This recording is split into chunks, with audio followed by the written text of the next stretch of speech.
¿Por qué hay países que son ricos y otros que son pobres? ¿Por qué si naciste en Alemania vivís mejor que si naciste en Argentina? Y lo más importante, ¿podemos ser un país rico? No, pibe, este país está condenado. Los pibes no quieren trabajar. Las minas se embarazan para cobrar el plan. Los políticos son una manga de ladrones y los empresarios todos una manga de garca. A ver, nuestros políticos y empresarios no son la madre Teresa de Calcuta. Pero tampoco es que los de Estados Unidos, Europa y China me hagan agua bendita. El escándalo de Watergate es hoy en día símbolo de corrupción y conspiración. Terminó con la renuncia del presidente número 37 de Estados Unidos, Richard Nixon. 80.000 funcionarios del partido reconocieron actos de corrupción. Definitivamente la explicación no pasa por ahí. Pasa por una variable de la que nadie habla, que la usan desde Alemania hasta Nueva Zelanda, desde Australia a Noruega, y que puede ser nuestra llave para convertirnos en un país desarrollado. Sin lugar a dudas, conseguirlo es difícil. Incluso hay teorías que sostienen que los países como los nuestros, que tienen muchos recursos naturales, están malditos. No arranca, a ver qué tiene. Galeano decía que somos pobres porque es rico el suelo que pisamos. Y a esta teoría le sobran ejemplos. Uno de ellos es Manaos. A finales del siglo XIX, de la noche a la mañana, esta ciudad brasilera pasó a ser el centro del comercio internacional por tener algo único en el mundo: una bocha de árboles de caucho, que permitieron extraer una goma natural necesaria para producir neumáticos en los países desarrollados. Y claro, Estados Unidos y Reino Unido le compraron a rolete la materia prima para producir desde bicicletas hasta autos. Al tener el monopolio mundial de este mercado, la elite local se llena de plata. Le fue tan bien que llegó a ser la ciudad más desarrollada de Brasil, realizando grandes obras y llegando a duplicar el PIB per cápita de San Pablo. Llegaron a desarrollar en el medio de la Amazonía 15 kilómetros de tranvía eléctrico cuando Nueva York o Boston solo ofrecían tranvías tirados por caballo. Pasó de tener 50.000 habitantes en 1870 a 1 millón en 1910. Iluminan y pavimentan las calles, sanean ríos y canales, hacen grandes teatros. ¡Vamos, Manaos! Pero esto no duró mucho. Desde hace 100 años que en Manaos lo único que crece son favelas. ¿Qué pasó en el medio? Cuestión que en 1920 llega un inglés vivaracho que roba 70.000 semillas y permite a los ingleses plantar en sus colonias de Malasia, Ceilán y el África subsahariana el mismo árbol, destruyendo el monopolio de Manaos en el mercado, haciendo caer el precio del caucho y dejando a la ciudad en pampa y la vía. Podemos sacar dos conclusiones. La primera, cuida tus recursos de los ingleses. Y la segunda, si por la suerte del destino en algún momento estás llenando de plata, invertila para diversificar tu matriz productiva y agregarle valor a lo que le vendes al mundo. Porque, si no, más tarde que temprano, podés perderlo todo. Sería como heredar una millonada e invertir todo eso en Blockbuster en los años 2000. La teoría de la maldición de los recursos naturales tiene un punto.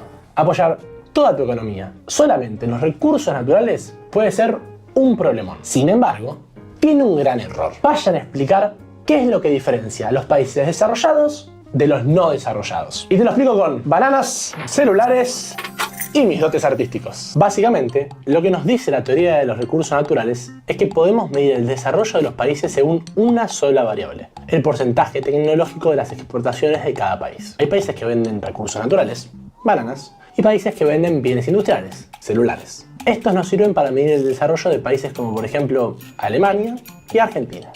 Nosotros vendemos recursos naturales y Alemania bienes industriales. Ahora bien, cuando empezamos a estudiar un poquito más el tema, se empieza a complejizar porque hay países subdesarrollados como México, Tailandia, Filipinas y Vietnam que venden bienes industriales. Y también hay países desarrollados como Australia, Nueva Zelanda y Noruega que venden recursos naturales. Y si solo nos basamos en esta teoría, Argentina sería lo mismo que Noruega y México sería igual que Alemania. Resulta que la clave para el desarrollo no está tanto en qué producís, sino en cómo lo producís. Y eso es lo que podemos ver en este gráfico, que no se entiende nada y es medio un embole, así que deja que te lo explico yo. A esta teoría tenemos que incorporar otra variable: las capacidades tecnológicas nacionales, medidas por el gasto que se hace en investigación y desarrollo, más la cantidad de patentes que hay en el país. Y ahora sí, aparece la magia. Los países desarrollados se van para la derecha y los subdesarrollados nos quedamos en la izquierda.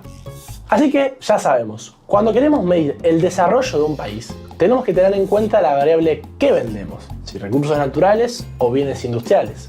Pero es muy importante agregarle la segunda variable, que son las capacidades tecnológicas nacionales. Básicamente, ¿qué le agregamos a lo que le vendemos al mundo? ¿Y cómo podemos seguir el camino de Noruega? Hace 3 décadas que tiene los mejores indicadores sociales y exportan gas y petróleo. En vez de pensar en extraer lo más rápido posible el crudo y vendérselo al mejor postor, los tipos planearon. Atrajeron inversiones para esos sectores, aumentaron sus capacidades productivas y sobre todo le agregaron valor a su producción. Lo principal fue vincular la explotación de petróleo con los sectores productivos nacionales. Es decir, generar vínculos entre las grandes petroleras extranjeras y otros sectores de la economía de pequeña y mediana escala. Fomentar la industria marítima, conectarlos a proveedores locales y desarrollar industrias de conocimiento que se nutrían de la tecnología que traían las empresas extranjeras. Y como si fuera poco, aprovecharon todo ese envión para crear su propia empresa petrolera nacional, que hoy se transformó en una de las multinacionales más grandes e importantes del mundo, Equinor. Su historia es muy interesante. Aplicaron una política industrial que privilegió a la industria nacional sin excluir a la industria extranjera. Como el Ricky, pero al revés. No, boludo, bancá, enderezame. Ahora sí, las inversiones extranjeras fueron persuadidas para que estén en línea al Plan Nacional de Desarrollo noruego. Dejaban extraer petróleo y gas solo si transferían la tecnología que tenían y utilizaban proveedores locales. ¡Ay, pero qué inteligentes son! ¿Y cómo lo hicieron? A partir de acuerdos público-privados, transferencia de conocimiento y tecnología y mucha inversión en investigación y desarrollo. Los noruegos se aseguraron de usar bien sus recursos naturales y que una vez que se terminen puedan seguir teniendo la economía de un país desarrollado. La vieron. Pero pará, porque Noruega no era un país subdesarrollado cuando encontró petróleo. Por lo tanto, tenemos cosas para aprender de este caso, pero no podemos decir que vamos a recorrer el mismo camino. Cabe preguntarnos, ¿la inversión en ciencia y en tecnología es una causa o una consecuencia del desarrollo? ¿Podemos hacer algo los países subdesarrollados para alcanzar esos niveles de innovación? ¿O nuestro destino ya está sellado? Y esta es la pregunta más importante. ¿Podemos pasar de ser un país de ingresos bajos a un país rico? 2 investigadores publicaron un trabajo para el FMI respondiendo esta pregunta. Y la respuesta nos sorprende. Pasar de ser un país pobre a uno rico en pocas décadas es muy improbable. Oye, estoy confundido. ¿Es un final triste o un final feliz? Entre 1960 y 2014, solo 16 de 182 países lo lograron. Algunos tuvieron suerte y encontraron petróleo, como Guinea Ecuatorial, que lo vimos en el video pasado. Otros se incorporaron a la Unión Europea y mejoraron su situación. Pero hay un grupo particular que no tuvo suerte, sino planificación estratégica para poder desarrollarse. Son los mejor conocidos como milagros asiáticos. Hong Kong, Singapur, Taiwán y Corea del Sur. ¿Y qué hicieron? 3 tipos de acciones. El primer ingrediente, intervención del Estado para que puedan surgir empresas nacionales en nuevos mercados que son muy sofisticados, ya que los elevados costos iniciales de las investigaciones para el desarrollo de nuevas tecnologías harían imposibles que estas empresas aparezcan en el libre mercado. Para traer un ejemplo más cercano, Bioceres es una empresa nacional que inventó una semilla resistente a las sequías gracias al CONICET. Y el segundo punto, se enfocaron en que las empresas puedan ser competitivas a nivel internacional, es decir, exportar sus productos a diferentes partes del mundo. Esto se diferencia de la típica política industrial de los años 60, que consistía principalmente en la industrialización por sustitución de importaciones, o sea, enfocada en el mercado interno. Siguiendo nuestro ejemplo de la semilla, la empresa logró exportar a Brasil y ser competitiva a nivel internacional. Y el tercer punto está acá. Competencia feroz en el extranjero y en el ámbito nacional con estricta rendición de cuentas del Estado nacional. Es decir, a cambio de la plata que les ponían, los gobiernos exigían resultados en términos de competitividad. Bueno, acá no tenemos muchos ejemplos, pero ayudamos a los empresarios y después se van a Uruguay. Los autores también destacan la importancia de la creación de la tecnología por parte de las empresas nacionales. La inversión en ciencia y tecnología facilita la diversificación económica, evitando así la maldición de los recursos naturales. A esto lo llamaron como una verdadera política industrial. Y ya sé, por ahí te suena algo viejo, pero no es así. Mirá la cantidad de países que están aplicando políticas industriales en todo el mundo. Sí, principalmente los países desarrollados. No estaría mal copiarlos, ¿no? En conclusión, sabemos 3 cosas.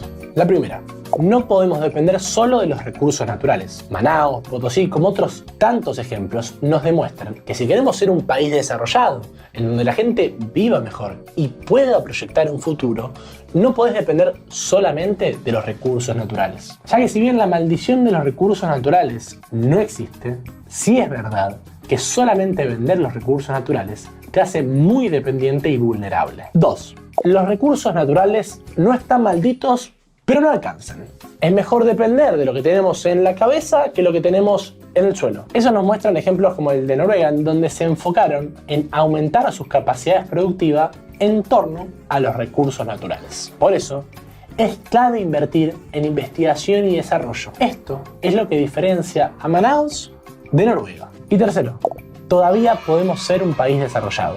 De hecho, estábamos camino a hacerlo, pero todo se jodió. Este tópico lo vamos a tratar en el próximo video, así que si te interesa, suscríbete. Para ser un país desarrollado tenemos que innovar, porque los países crecen no por hacer más de lo mismo, sino por aprender a hacer cosas nuevas. Tenemos que aprender más cosas, invertir en ciencia y en tecnología. Eso es lo que nos muestran los ejemplos de los milagros asiáticos, que se desarrollaron por implementar una verdadera política industrial. Entonces sabemos lo que hay que hacer.